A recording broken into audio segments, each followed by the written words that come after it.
بسم اللہ الرحمن الرحیم۔ من کی باتیں کے معزز ناظرین، آپ سب سے گزارش ہے کہ ویڈیو کو لائک کر دیں اور چینل کو سبسکرائب کر کے گھنٹی کا بٹن دبا دیں۔ شکریہ۔ اللہ پاک آپ سب کا حامی و ناصر ہو، آمین ثم آمین۔ محترم ناظرین، ایک بادشاہ نے اعلان کر رکھا تھا کہ جو کوئی اچھی بات کہے گا اس کو 400 دینار یعنی سونے کے سکے دیے جائیں گے۔ ایک دن بادشاہ رعایا کی دیکھ بھال کرنے کے لیے نکلا۔ اس نے دیکھا کہ ایک 90 سال کی بوڑھی عورت زیتون کے پودے لگا رہی ہے۔ بادشاہ نے کہا، تم 5-10 سال میں مر جاؤ گی اور یہ درخت 20 سال بعد پھل دیں گے، تو اتنی مشقت کرنے کا آخر کیا فائدہ؟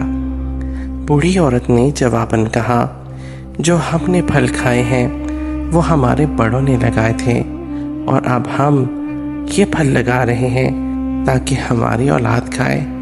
بادشاہ کو اس بوڑھی عورت کی یہ بات بہت پسند آئی اور حکم دیا کہ اس کو 400 دینار دے دیے جائیں۔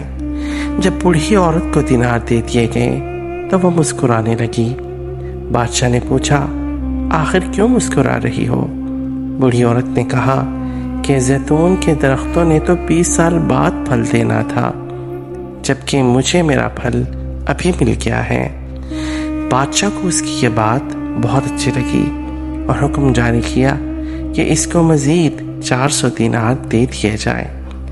جب اس عورت کو مزید 400 دینار دے دیے گئے تو وہ پھر مسکرانے لگی۔ بادشاہ نے جب دیکھا کہ وہ عورت پھر مسکرا رہی ہے تو بادشاہ نے پوچھا، اب کیوں مسکرائی؟ بوڑھی عورت نے کہا، زیتون کا درخت پورے سال میں صرف ایک بار پھل دیتا ہے، جبکہ میرے درخت نے 2 بار پھل دیے ہیں۔ بادشاہ نے پھر حکم دیا کہ اس کو مزید 400 دینار دے دیے جائیں، اور یہ حکم دیتے ہی بادشاہ سلامت تیزی سے وہاں سے روانہ ہو گئے۔ وزیروں نے جب دیکھا کہ بادشاہ سلامت وہاں سے باہر نکل آئے تو وزیر نے کہا، حضور آپ اتنی جلدی کیوں نکل آئے؟ بادشاہ نے کہا، اگر میں مزید اس عورت کے پاس رہتا تو میرا سارا خزانہ خالی ہو جاتا، مگر اس عورت کی حکمت بھری باتیں ختم نہ ہوتی۔